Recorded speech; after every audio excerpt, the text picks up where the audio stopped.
दिल्ली शराब policy case में संजय सिंह की जमानत अर्जी खारिज हो गई है।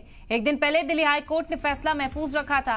मनी लॉन्ड्रिंग केस में गिरफ्तारी को चुनौती दी गई थी संजय सिंह की ओर से दिल्ली हाई कोर्ट में, और ये बड़ी खबर इस वक्त की आप तक पहुंचा रहे हैं कि जमानत अर्जी को खारिज कर दिया है दिल्ली हाई कोर्ट ने। बड़ी खबर है, एक दिन पहले दिल्ली हाई कोर्ट ने अपना फैसला महफूज रखा था। संजय सिंह के वकीलों की ओर से पहले दलीलें पेश की गई थी और उसके बाद ईडी ने अपने तर्क रखे थे। जिराह भी देखने को मिली थी और ईडी की ओर से कहा गया था कि संजय सिंह पर घूस लेने का इल्जाम है। जो गवाह हैं वो संजय सिंह के खिलाफ गवाही देते हुए नजर आ रहे हैं। इसी वजह से संजय सिंह को फिलहाल रखा जाए कस्टडी में और आगे की जांच मुतासिर न हो, इसका भी खास ख्याल रखा जाए। और अब आपको बता दें कि फैसला सुनाया गया और संजय सिंह के खिलाफ ये फैसला एक और बड़ा झटका आम आदमी पार्टी को यहाँ लगता हुआ नजर आ रहा है। जो राहत की उम्मीद संजय सिंह को दिल्ली हाई कोर्ट से थी वो भी मिलती हुई नजर नहीं आ रही है। संजय सिंह को फिलहाल कस्टडी में ही रहना होगा। बड़ी खबर है इस वक्त की आप तक पहुंचा रहे हैं। दिल्ली शराब पॉलिसी मामले में संजय सिंह की जमानत अर्जी खारिज हो गई है। एक दिन पहले दिल्ली हाई कोर्ट ने अपना फैसला महफूज रखा था।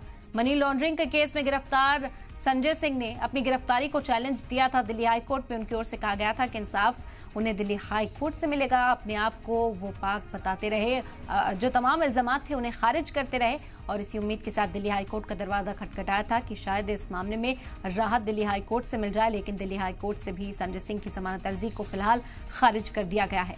बड़ी खबर इस वक्त की आप तक पहुंचा रहे हैं। मनी लॉन्ड्रिंग का ये मामला जिसमें संजय सिंह को गिरफ्तार किया गया और इसी गिरफ्तारी को उन्होंने चैलेंज दिया था दिल्ली हाई कोर्ट में। कई वकीलों के जरिए जो दलीलें थी वो पेश की गई थी। संजय सिंह का नाम अगर इस मामले में था तो आखिर पहले जांच क्यों नहीं की गई, पहले पूछताछ क्यों नहीं की गई। ईडी ने जब पिछली चार्जशीट तैयार की थी उसमें संजय सिंह का जब नाम लिखा गया था तो कहा गया कि गलती से वो नाम वहां पर लिख दिया गया है। तवील अरसा बीत जाने के बाद अब संजय सिंह की गिरफ्तारी क्यों हुई, अब उनसे पूछताछ इस मामले में क्यों हो रही है, ये तमाम सवाल वकीलों की ओर से पेश किए गए थे। हालांकि ईडी की ओर से जवाब भी दिया गया। आपको बता दें कि संजय सिंह पर इल्जाम है कि उन्होंने इस मामले में घूस ली थी।